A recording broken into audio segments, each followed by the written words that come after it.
Nós estamos vendo então sobre carisma e instituição. O carisma é o que dá alma, que dá vida. A instituição é o que garante a expansão do próprio carisma. A instituição também tem a sua origem no Espírito de Deus. Ontem, na formação dos pré-discípulos, eu falava sobre o documento que a CNBB lançou sobre um estudo dos novos movimentos e das novas comunidades. Nesse documento, os bispos que fazem parte da comissão da doutrina da fé da CNBB, entre eles, Dom Beni é um desses membros dessa comissão, eles vão dizer que existem duas vias que servem para um discernimento sobre um carisma de fundação. Uma dessas vias é a eclesiologia de comunhão. O que é isso? Existe dentro da igreja a dimensão do colegiado. O Papa, ele não é aquele soberano que dita as regras, mas ele é um irmão entre os irmãos. No sentido de que existe uma comunhão entre os nossos pastores. E essa mesma comunhão que deve haver entre nós. Então, um carisma de fundação que fere esta comunhão da igreja, ele não é autêntico. Porque se o carisma, ele nasce para a vida da igreja, se ele só se desenvolve no seio da igreja, tudo o que fere a comunhão não é autêntico. Tudo o que fere a comunhão não é autêntico. E aí a gente pode se rever dentro da própria vivência nossa. Por que eu estou dizendo isso? Porque a instituição, de maneira alguma, ela quer aprisionar o carisma. A instituição, de maneira nenhuma, ela quer dividir o carisma. Mas ao contrário, a instituição é a garantia da possibilidade daquele carisma se expandir. Semana passada eu dizia assim, vocês já encontraram alguma alma penada por aí? Já viu? Se encontrar vai sair correndo, né? Para que a alma manifeste que ela está viva, ela precisa de um corpo. Não é assim? Então, um carisma, ele precisa de um corpo para que ele possa se expandir. Então, eu falava semana passada que a instituição,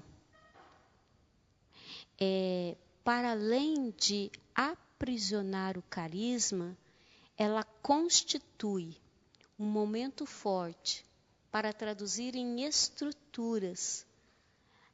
E aqui está a diferença. Estruturas carismáticas. Não são estruturas humanas simplesmente. Precisam ser estruturas que vão nascer da inspiração do próprio carisma.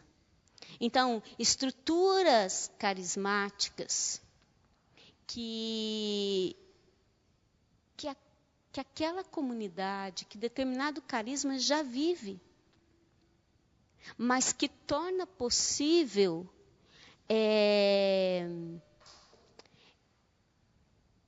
esse carisma se expandir. Que engraçado. A igreja, depois que ela se institucionalizou, o evangelho pôde se difundir em todos os lados. Olha, acontece um monte de situações, não é verdade? Quantos erros na história da igreja? A gente sabe. No jubileu, no ano do jubileu, João Paulo II, ele foi muito criticado porque ele publicamente pediu perdão pelos pecados da igreja. Ele foi criticado por isso. Mas foi um momento de libertação. A igreja tem erros? Tem, porque nós temos erros. A gente pode trazer para a nossa realidade de Canção Nova. Na verdade, quando a gente tem a coragem de entender os nossos limites, as nossas fraquezas, quando nós tocamos nas nossas misérias, nas nossas infidelidades, nos nossos pecados, mas ao mesmo tempo, quando a gente toca e toma consciência que para além dos nossos pecados, a obra de Deus na vida das pessoas está acontecendo, a gente pode proclamar: isso é obra do Senhor. Só pode ser de Deus. Só pode ser de Deus.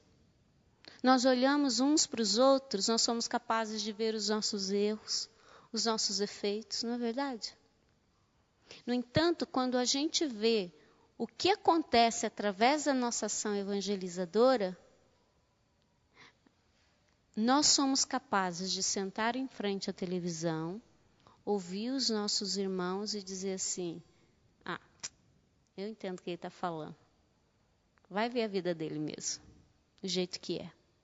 Nós fazemos isso. Mas o que acontece? A obra é de Deus e para além das nossas falhas, Ele faz. Essa semana, quem estava na jornada? Então, essa semana na jornada, eu vivi uma experiência fantástica. Porque eu fiz uma descoberta que o carisma tem alguns tripés. Assim como essa câmara está sustentada por esse tripé, o carisma tem alguns tripés. O primeiro tripé que eu descobri foi o tripé da identidade. Ser orante, ser fraterno, ser trabalhador. Depois o tripé dos conselhos evangélicos. Pobreza franciscana, castidade salesiana, obediência inaciana. Depois a gente tem um tripé de governo. Padre Jonas, Eto e Luzia. Depois a gente tem um tripé que garante a perpetuação do carisma. Canção Nova é um território eucarístico, Canção Nova é uma comunidade mariana, Canção Nova é o lugar onde o Espírito é derramado. Não são coisas que eu disse, são coisas que o Monsenhor falou. E na jornada, o Hugo fez uma pergunta muito inteligente. E a palavra, onde entra? E a palavra, onde entra? E eu fiquei com aquilo.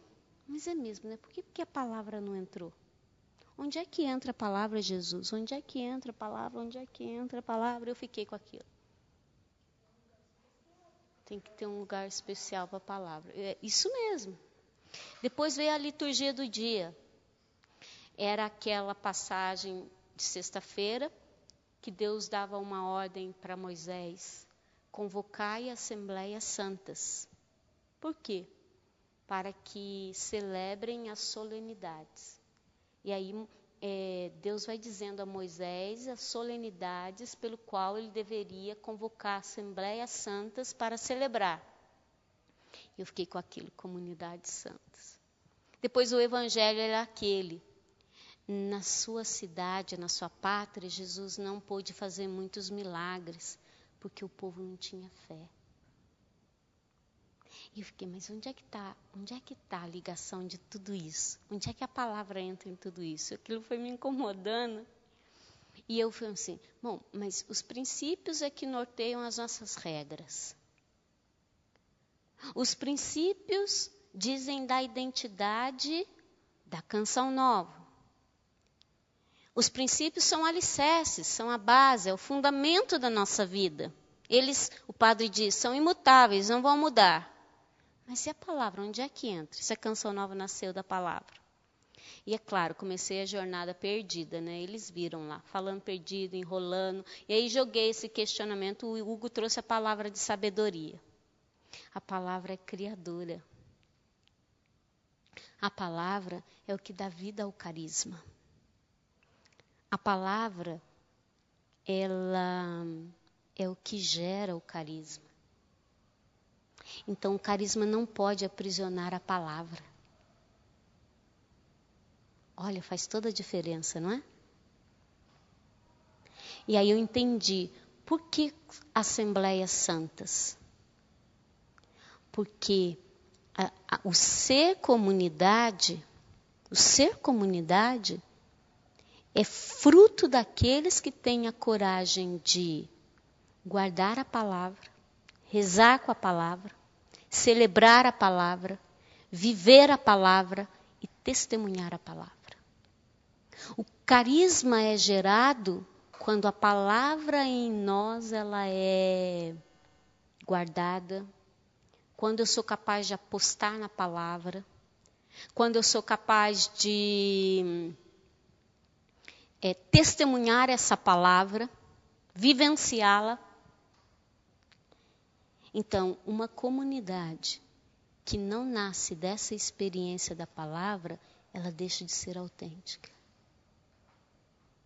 Eu fui bem ousada e disse assim, olha, se o nosso ser em comunidade não nasce dessa experiência, é melhor a gente juntar as nossas coisas e ir embora. Porque a comunidade não é um fim. A comunidade é um meio que Deus nos deu para fazermos do Evangelho a nossa regra de vida de cada dia. Por outro lado, é a experiência com a palavra que alimenta a nossa fé. Porque se por um lado a fé é dom, por outro lado ela é resposta. E a palavra guardada, vivenciada, rezada, celebrada, testemunhada, vivenciada, ela faz crescer a nossa fé. Só que da qualidade da nossa vida fraterna, a qualidade e a eficácia da missão. Se a gente não vive a palavra, não tem como ter uma fé que é capaz de caminhar como se visse o invisível. E Jesus pode deixar de fazer milagres entre nós pela nossa pouca falta de fé. Então, por que eu estou dizendo isso? Porque se a gente tem a essência do carisma, a estrutura não tem poder de aprisionar o carisma. Se por um lado, o carisma não pode aprisionar a palavra, porque a palavra é que dá vida ao carisma, a essência do carisma, vivida, testemunhada, ela tem a força de libertar as estruturas. A estrutura não aprisiona o carisma, mas a estrutura, ela favorece a expansão do carisma. É ela que permite dizer e testemunhar ao mundo que o carisma, ele é autêntico. Por que eu estou dizendo isso? Porque nós não podemos dividir associação privada de fiéis de Fundação João Paulo II. Entenderam? E não dá para separar ou dizer assim, eu sou da fundação, eu sou da associação. Uma depende da outra. O carisma vem primeiro? Vem. É o carisma que dá origem à instituição? É. Mas sem a instituição, o carisma não tem a força de se expandir. Digamos que nós não tivéssemos Fundação João Paulo II. A Associação Pública de Fiéis, no momento em que ela foi reconhecida no Pontifício Conselho para os Leigos, ela começa a se institucionalizar também.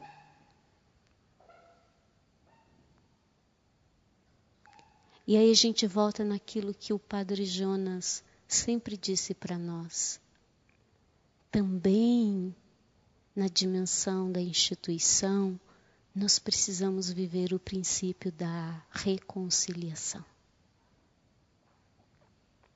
O princípio da partilha, o princípio da transparência. Mais ainda, nós precisamos entender que nós somos um corpo. Não há carisma sem instituição e não há instituição sem carisma. Um completa o outro. Um é necessário ao outro.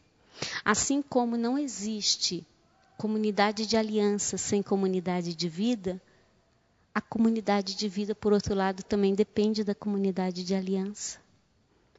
E a missão da Canção Nova num todo, ela depende dessa comunhão entre as suas várias formas de pertença. Eu dou o exemplo da comunidade de vida e comunidade de aliança, porque o Padre Jonas diz assim, comunidade de vida e comunidade de aliança formam um único corpo, o carisma Canção Nova. Mas eu posso também dizer, associação privada de fiéis e Fundação João Paulo II formam um único corpo, carisma Canção Nova. Não dá para separar. A gente já ouviu o Padre Jonas dizer assim, um dia tudo vai nos ser tirado.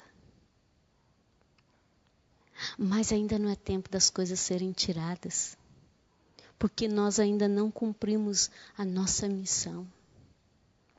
Então precisa haver uma reconciliação também aí entre carisma e instituição. Um depende do outro, um necessita do outro, e ambos formam o mesmo corpo, o corpo Canção Nova.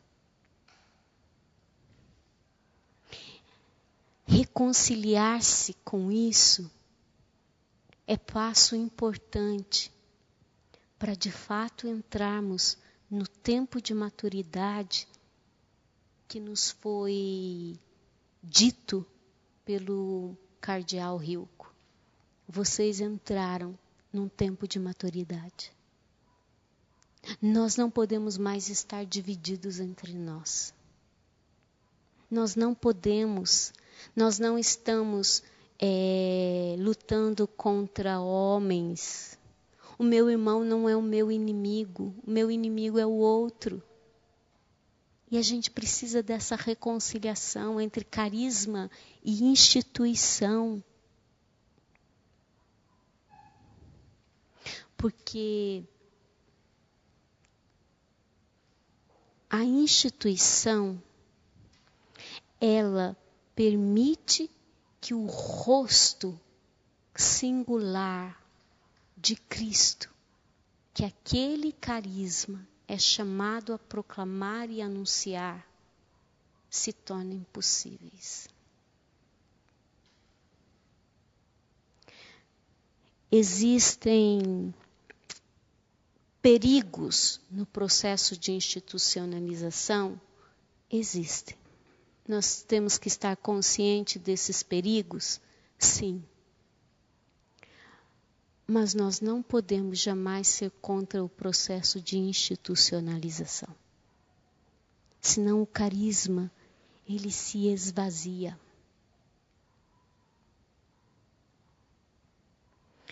Quando a gente entende isso, faz uma diferença enorme. A gente não cai em juízos temerários. A gente aprende a ter zelo. E a gente aprende a lutar para que os perigos da institucionalização realmente não aconteçam no nosso meio. Pode ser que a gente já tenha caído nesses erros, nesses perigos, mas nós podemos recomeçar. E um processo de recomeço se dá pela reconciliação que deve existir entre carisma e fundação. Senão, nós vamos ser um corpo dividido. Um lado puxa para o lado da comunidade, outro lado puxa para o lado da instituição. A gente perde forças. A gente se esvazia. Nós precisamos estar unidos.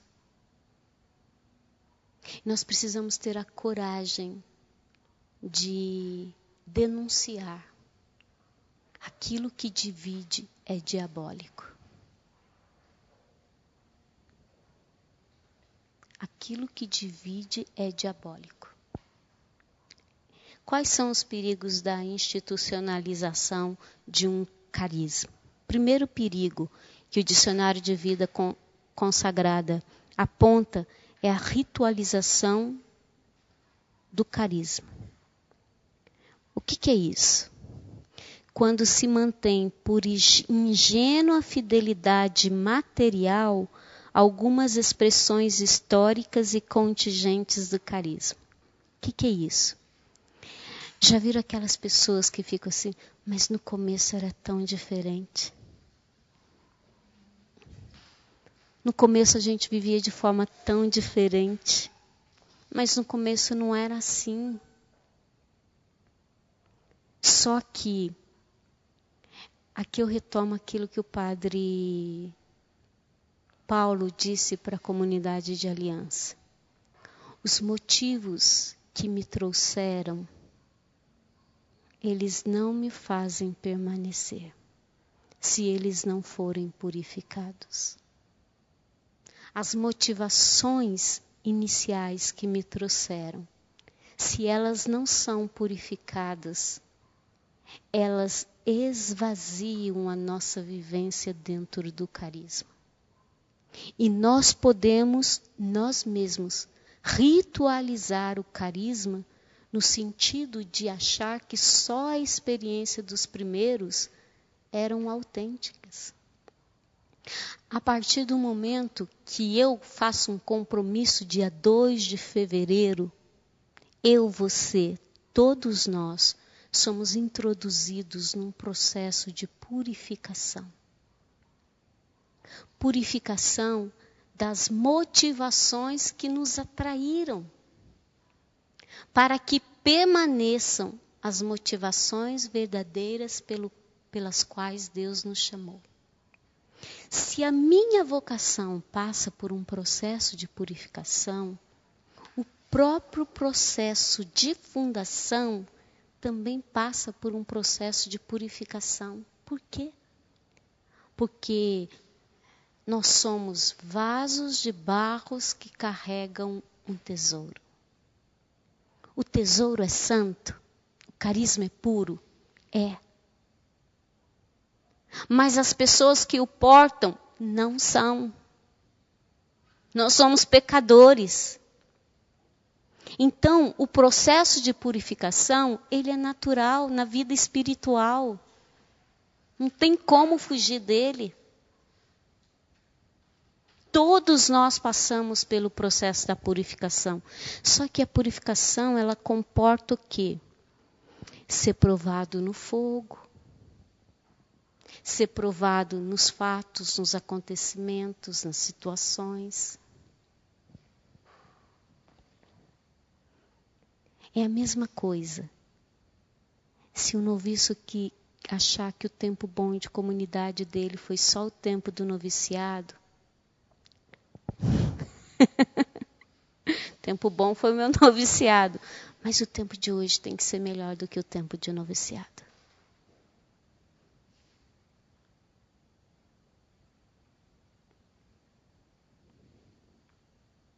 Se um marido disser para mim que o amor pela esposa dele é o mesmo do dia que ele casou, para mim esse casamento tem algum problema. Porque não dá para ser o mesmo nunca. Então, cuidado. Porque a gente pode querer num tempo diferente. Porque os princípios, a gente sabe, não vão mudar. O como se vive o princípio vai se adaptar ao tempo. E se a gente querer que as regras permaneçam as mesmas do início, nós vamos nos perder. No começo, nós não tínhamos nada. Então era mais fácil depender da divina providência, porque a gente não tinha nada. Hoje, nós temos muitas oportunidades. E o desafio maior é viver da providência, manter-se pobre sem possuir aquilo que nos é dado para que a missão da evangelização aconteça. Então, o viver da providência hoje é muito mais exigente do que o começo. Não estou diminuindo a experiência do começo, porque também é duro quando não se tem nada. É duro quando não se sabe ainda o que é que está nascendo. Mas também não é fácil você não se deixar possuir pelos meios e vivê-lo, os meios, utilizar-se dos meios, sem se apegar a eles.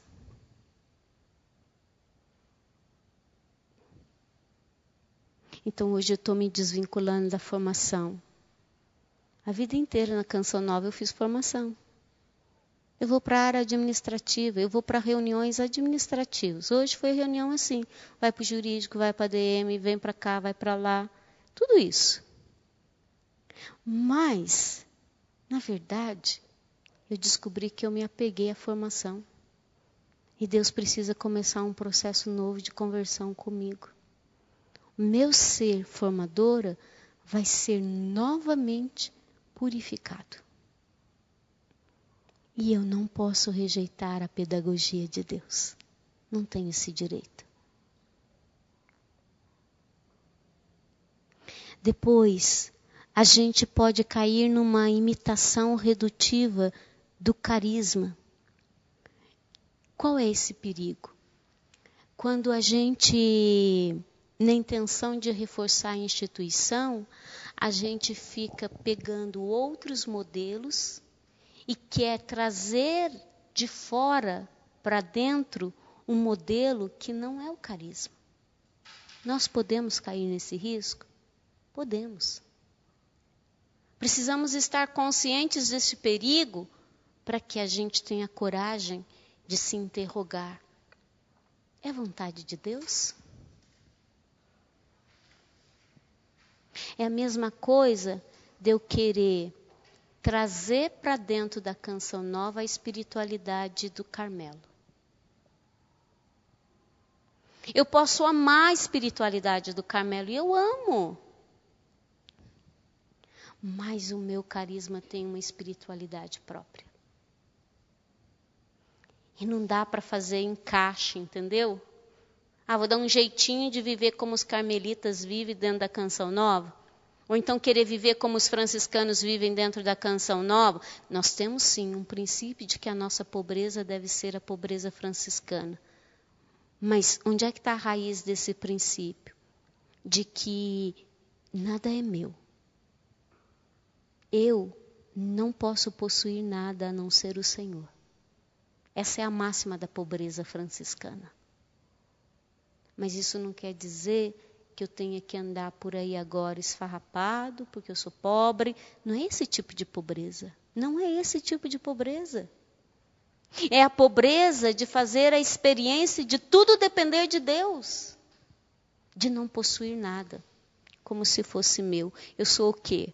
Apenas um administrador. Então a gente pode correr o risco de reduzir o carisma quando a gente mistura modelos, estruturas que fogem àquelas do espírito do fundador. Isso sim a gente tem que tomar cuidado. Nisso sim a gente precisa ser profeta, que anuncia, mas que também denuncia.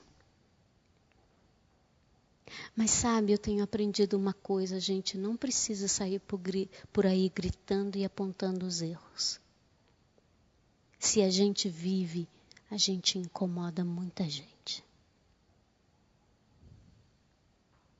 Não é verdade?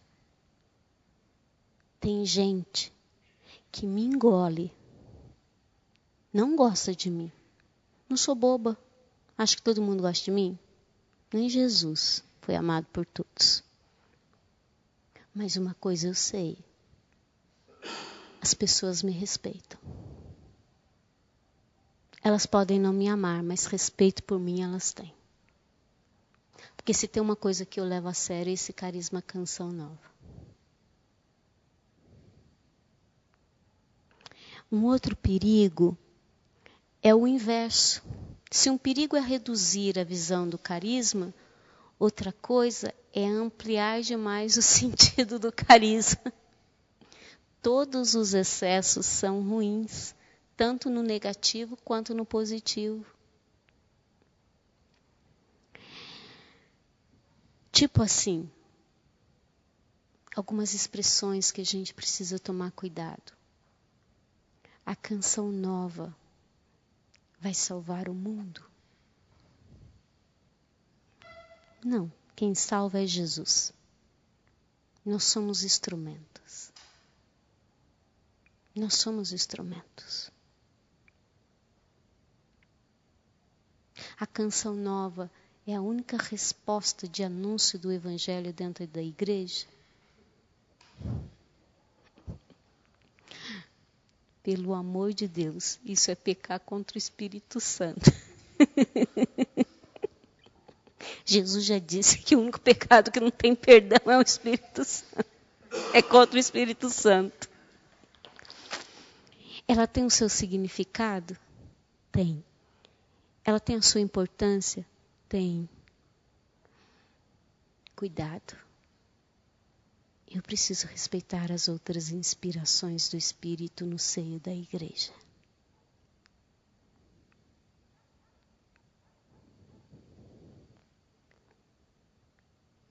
Então, esse desprezar a ação do Espírito, que suscita sempre carismas na igreja, faz perder a própria identidade espiritual e a visão sinfônica de todas as realidades apostólicas que são diferentes, mas que se completam entre si, porque a igreja é o corpo de Cristo.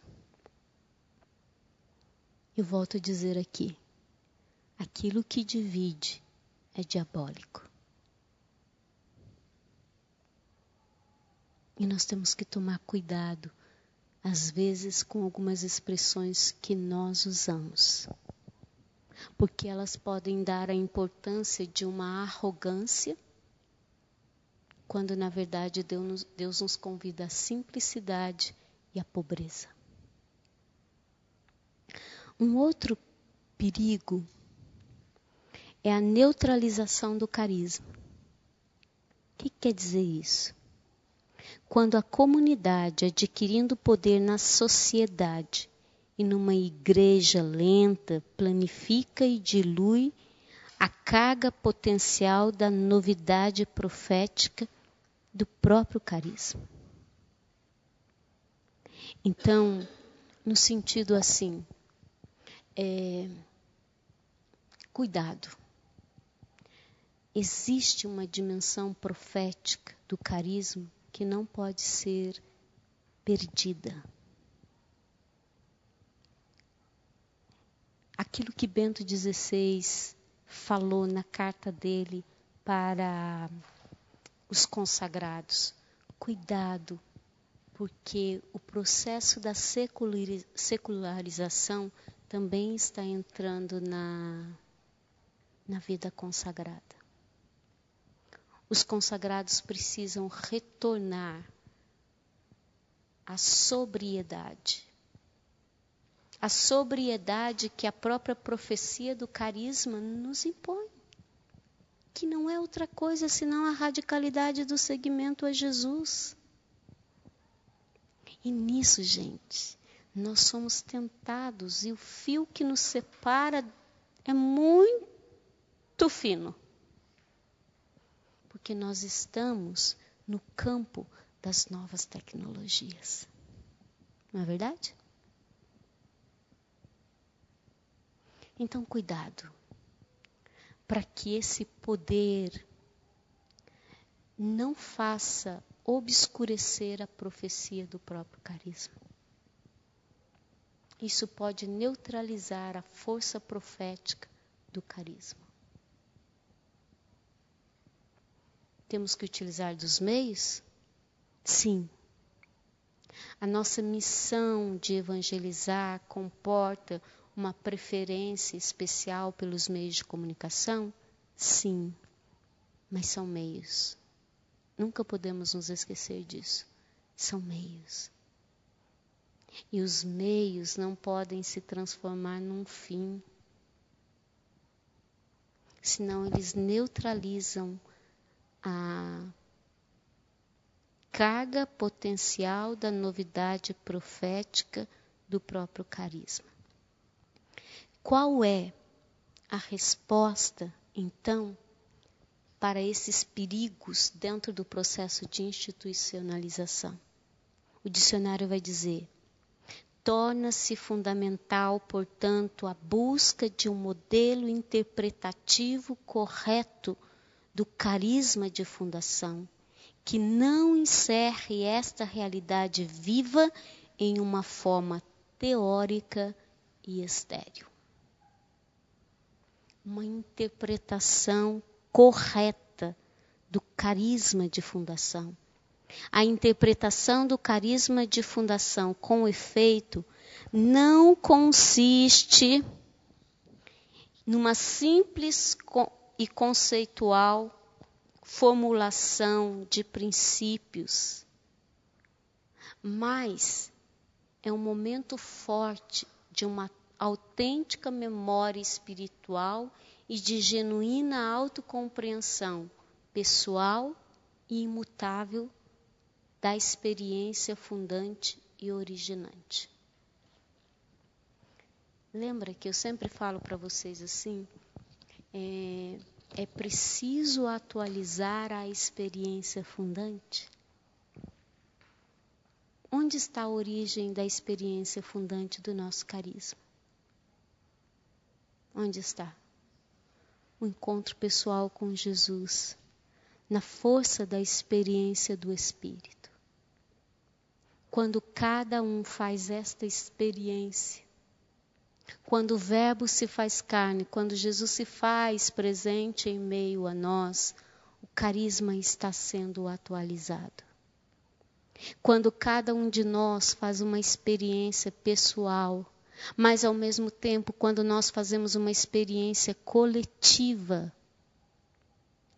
dos princípios que regem o carisma, que ditam a conduta do carisma naquilo que ele é essencial, nós estamos atualizando a experiência fundante. Por um lado, cada um pessoalmente deve desbravar essa experiência, conquistar a sua própria experiência, ser bandeirante no sentido de não se acostumar com as experiências já realizadas, mas também ser um testemunho autêntico, a ponto de provocar aquele que talvez está desanimado, ou talvez se desviou do foco. Então, o nosso curso está acabando, mas diante do que vocês viram aqui e escutaram, vocês não podem ser mais os mesmos. Não é verdade? Não dá para ser o mesmo. Não dá. Hoje o nosso zelo pelo carisma, ele se torna muito maior. Muito maior. Eu li um texto do Raniero Cantalamessa ontem, e ele dizia assim: muitas vezes a gente pensa que a paz vai acontecer com o desarmamento. Mas a paz, ela acontece em primeiro lugar dentro de mim. E ela precisa ser semeada naqueles que estão à minha volta. Não vamos esperar mudanças de cima para baixo. Vamos mudar em primeiro lugar nós. Porque se o João muda, a casa dele vai ser melhor. O relacionamento dele com a Silvia vai ser melhor. O relacionamento dele com os filhos dele vai ser melhor. O relacionamento dele com o irmão dele que está dentro da comunidade, a cunhada dele, vai ser melhor.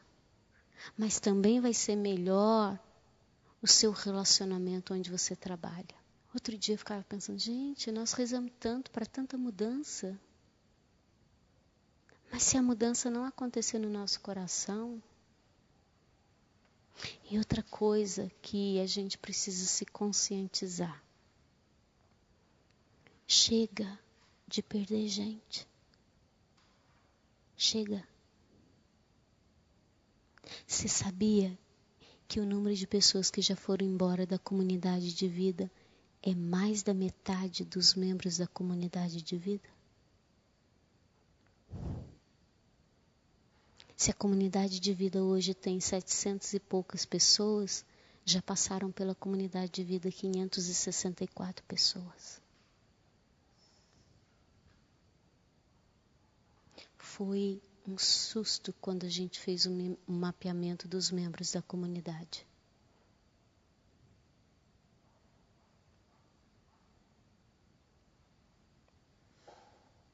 Chega de perder as pessoas.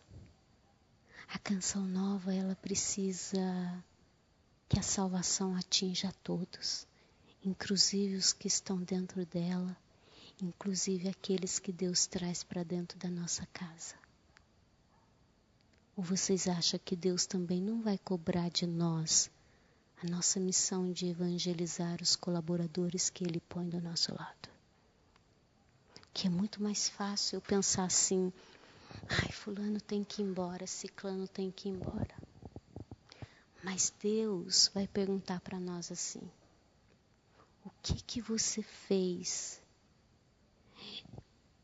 com aquela pessoa que eu coloquei naquele tempo do seu lado para você ser uma testemunha do Evangelho, um comunicador da vida nova que o meu filho veio trazer?